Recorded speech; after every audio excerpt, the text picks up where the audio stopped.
Mo kí yín onílé lóko lọ́nà lẹ́yìn odi pé ọ̀dẹ̀ ò dùn bí àjíǹde àtayọ̀ yóò máa jẹ́ fún wa o. Ǹjẹ́ ẹ ti gbọ́? Breaking news.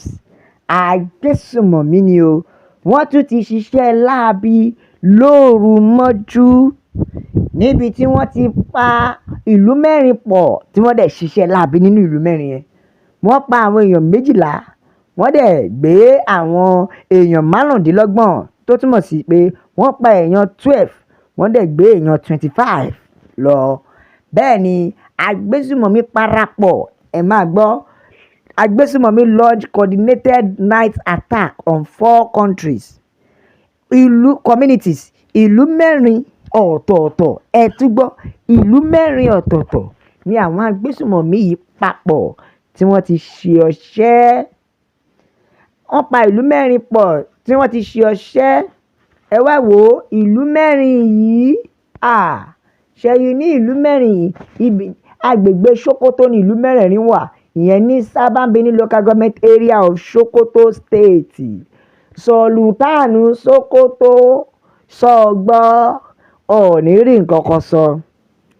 Ṣùgbọ́n tó bá jẹ́ Kristẹni ni, ìwọ ló máa kọ́kọ́ ṣíjú wo oòrùn. Ilé ẹ ló ti ń pa àwọn èèyàn yìí o. Sultan ò rọ́rọ̀ sọ. Ẹ jẹ́ ń gbé yín débẹ̀ náà. Ní ọjọ́ Thursday òru ni o. Òru Thursday ní àwọn Agbesunmomi ṣiṣẹ́ láabi tí wọ́n fi èèyàn 12 tí wọ́n gba ẹ̀mí wọn. Wọ́n dẹ̀ jí èèyàn 25, ìyẹn 25, wọ́n jí wọn gbé. Bákan náà èèyàn 10 fara kááṣá. Kí ló dé nínú ìlú mẹ́rin náà? Ẹ wo ìṣẹ̀lẹ̀ ní dédé agogo 11 nígbà tí wọ́n kọ́kọ́ bẹ̀rẹ̀ láti ìlú Yaburutu, ibi tó ti bẹ̀rẹ̀ nìyẹn. Lẹ́yìn náà tẹ̀síwájú sí Gati, lẹ́yìn náà Àkàràwà àti Derimadeji. Ó ní ṣẹ̀rí ìlú mẹ́rin. Ṣẹ̀rí ní ọjọ́ tá à ń wí, ó bọ́ sí ọjọ́ burúkú èṣù gbomimu ni o, nítorí wípé àtẹ̀bí àtojúlùmọ̀ ó ti di ìgbé àfẹ́wé, oníkálukú yàwọ̀ gbó ni. Gẹ́gẹ́ bí ìròyìn tó tẹ̀ wọ́n lọ́wọ́ ni pé ní Yaburutu, ìyẹn ní Yaburutu ìlú àkọ́kọ́, wọ́n ní wọ́n pa 4, wọ́n jí 5 gbé. Bẹ́ẹ̀ ni o. Ṣùgbọ́n o ní Gati, ẹ máa gbọ́, wọ́n pa 3, wọ́n jí 2 gbé. Agbesunmomi pa 3, wọ́n jí 2 gbé. Ní Derimadeji wọ́n pa 4, wọ́n jí 10 gbé. Kí ló dé? Ṣé àwọn ọlọ́ṣẹ̀ wọn ni?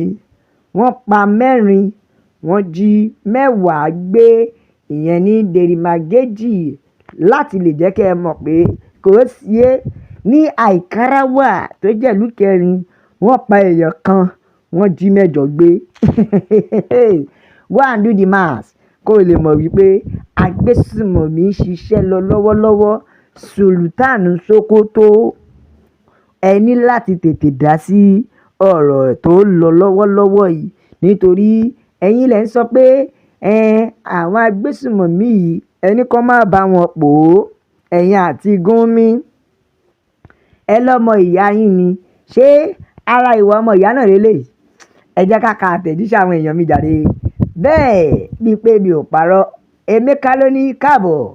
Ìtẹ̀síwájú kan nìyẹn látọwọ́ Agbesunmomi sí ilẹ̀ Sokoto. Ẹgbọ́n tí Júùdù sọ, ó ní adẹ̀ní Sultan níbẹ̀. Bákan náà Gúnmi àti àwọn èèyàn ẹ̀ jáde ni. Ṣẹ́nu yín wọ́wí ni? Àbẹ́ ò rọ́rọ̀ sọ? Àbí kí ni ká sọ? Ṣé ẹnu yín wọ́wí? Ẹ ò rọ́rọ̀ sọ ni? Ẹ jẹ́ ká àtẹ̀jíṣẹ́ eléyìí jọ. Eléyìí ni ẹ má dá wọn lóhùn, wọ́n ń ṣiṣẹ́ fànọ́bì náà ni. Ṣùgbọ́n ó mà ṣe o, ẹ̀mí tẹ́ ẹ wá páńkọ́ ṣànọ́bì náà lónìí. Bẹ́ẹ̀ nìkan ni, kí ló dé tí wọ́n wá sí Abia State? But why can't they come to Abia State? Má jẹ́ ń tàn ẹ́, kò síbi tí wọ́n lè dé o. Ẹ wá gbọ́, eléyìí ló sọ̀rọ̀, ó ní Sultan àti Gúnmi market. ó ní bó lọ́jà ó ní mi ì tiẹ̀ rí yín kẹ́ ẹ sọ̀rọ̀ lórí fídíò sí nǹkan tó ló ṣẹlẹ̀ yìí àbọ̀dọ̀ yín kọ́ ni Sókótó mà ló ti ṣẹlẹ̀ àmà gbọ́ pínmì Sultani ọ̀lẹ́ dákẹ́ ni o àti Sultani àti Gúnmi ó ní àwọn ọmọ wọn ṣiṣẹ́ láabi kudos to them kùdùsì méje fún wọn ó ní wọ́n ṣiṣẹ́ gidi ni o ìyẹn níṣẹ́ rí gbogbo ẹ̀yọ́ mọ́rẹ̀ wá gbogbo ẹ̀yin northern politician àtẹ̀yìn àtàwọn àfáà yín nísàn kankan ó ti di sónú ẹ̀kú àmúmọ́ra ni o ṣùgbọ́n nígbà tí Trump bá sọ̀rọ̀ ipò òun fẹ́ dá sí i kíá ẹ ti máa sáré mẹ́nu ẹ ti máa sáré máa káàánú àwọn agbésùnmọ̀mí ẹ ti máa sáré máa bá wọn san tán sọ what a fail country ẹ wò ó ẹ jẹ́ kí n gbé yín dé ọ̀rọ̀ Dání Ọlọ́rà ó ní Muslim ṣàláìkì kan máa pààyàn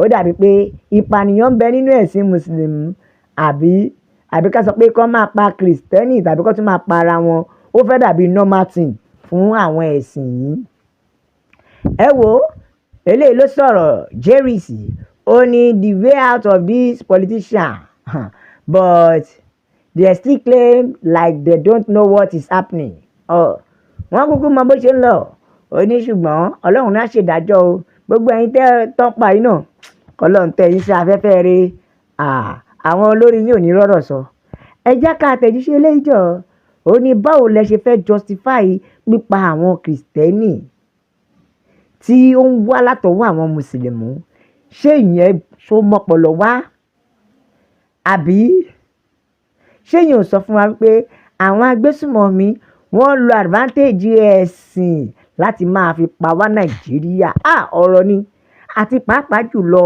láti máa fi kó ohun àlùmọ́ọ́nì wa bẹ́ẹ̀ ẹja gbọ́ ọ̀rọ̀ lẹ́nu Lawrence ó ní pẹ̀lú bó ṣe ń pa àwọn èèyàn yìí àwọn kan á sì tún hùwà láabi pẹ̀lú àìlọ́pọlọ wọ́n á jáde wọ́n á ní kò sí pọ́n pa Kristẹni lórílẹ̀‐èdè Nàìjíríà ẹjọ́ ṣé àwọn tó dárúkọ yìí ṣé àwọn Kristẹni ò sí ńbẹ̀ ṣé wọn ò tájẹ̀tì odidi ìlú kò sí Kristẹni bẹ́ẹ̀ àní táwọn agbésùnmọ̀mí bá ń tájẹ̀tì mùsùlùmí nìkan ṣe mọ̀ pé àwọn ò ní sọ̀rọ̀ bí àwọn èèyàn bí àwọn Gúnmi sìn tó já látìlẹ́yìn fún wọn tó jẹ́ middleman ó ti yé yín àwọn ọ̀gá má àwọn náà ò ní sọ pín ẹni wọ́n máa wọ bì ni àbí ta ló fẹ́ sọ̀rọ̀ àti Sultani Sókótó àwọn náà rọ̀rọ̀ sọ ẹ wo àrírí jù báyìí lọ o nítorí wípé a ó máa bẹ bí ẹni ìbẹ́ṣu ni o àtẹ́lẹsẹ̀ yóò sì máa pẹ̀nà o gbogbo ẹni wá láò ní dé ńkọ́ ohun máa láò ní dé bá la fi sọ pé ó dàbọ̀.